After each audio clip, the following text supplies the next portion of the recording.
I want to talk about Fight Club as David Fincher's follow up to Seven, and how there is optimism in it. And both teams are kind of the same team of trying to make sense of a bleak world.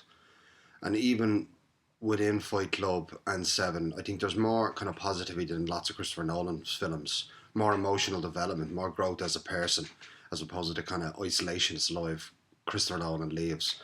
It's also obviously a real mirror up to kind of certain sections of today over the last 10 years and kind of maybe a life for where we need to go, a bit of glimmer of it. Obviously, it tells the story of Edward Norton setting up a fight club with Brad Pitt, who everybody knows is kind of an imaginary phantom, an image of who he wants to be. And Brad Pitt for men is the ultimate Instagram star. I mean, he's even popped off with some hits recently, even at 61. You know, the glamour and shine of him is still there. Um, our obsession with materialism as a kind of endless ghost we can't seem to escape. Um, Amazon has us all haunted, click and collect. But of course, in the end, um, he steps away from that. He kills that apparition and he settles down with his missus.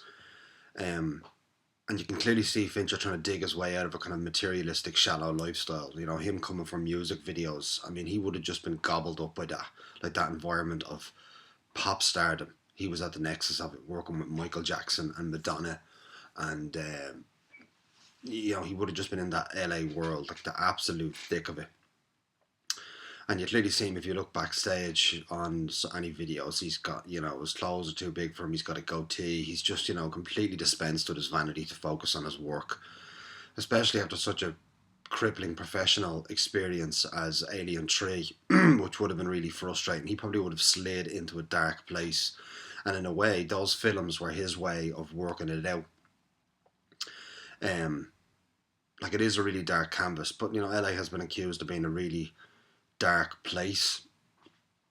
Um, Obviously, the filmmaking is first rate. Nobody really can make a film like him or Ridley Scott, and that just comes down to the practice.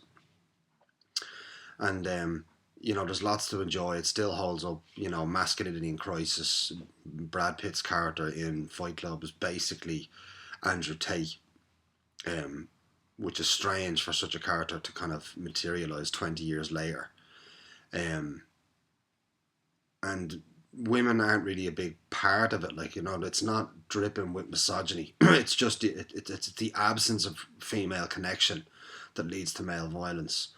And you have to wonder, in a world of, you can find bare knuckle boxing online, various degrees of lawless UFC, power slap. And you have to wonder, are these people in relationships? Are they able to maintain them? Like, I mean, how do you contain that violence? In a normal life, like, what are you doing this weekend? Going to do power slap or bare knuckle box? Um, it's bewildering, and like the aimlessness of physical violence without rules and healthy competition um, is manic and nihilistic. Um, the materialism is skirted throughout it. Apparently, there's a Starbucks cup in every frame, but I've yet to see it. But it is, as a two-hander, it's an interesting thesis on, trying to dig yourself out of that, the constant dopamine hit, the numbing anxiety, the quiet thirst for violence that can pierce deep into men. That I've wrestled with myself and I've seen it in other people. Um, he does find his way out of it, which is interesting because he then moves into the thesis of what life looks like after that, and then we get into Zodiac and kind of Gone Girl, where Fincher investigates the darker aspects of a healthy relationship. Something else that was touched on in Steven Soderbergh's Black Bag, which I'll get to soon. So look, they're my broad ideas on Fight Club. Um, like and share. If you have any requests or any opinions you want on a film, just pop it in the comment section. Thank you.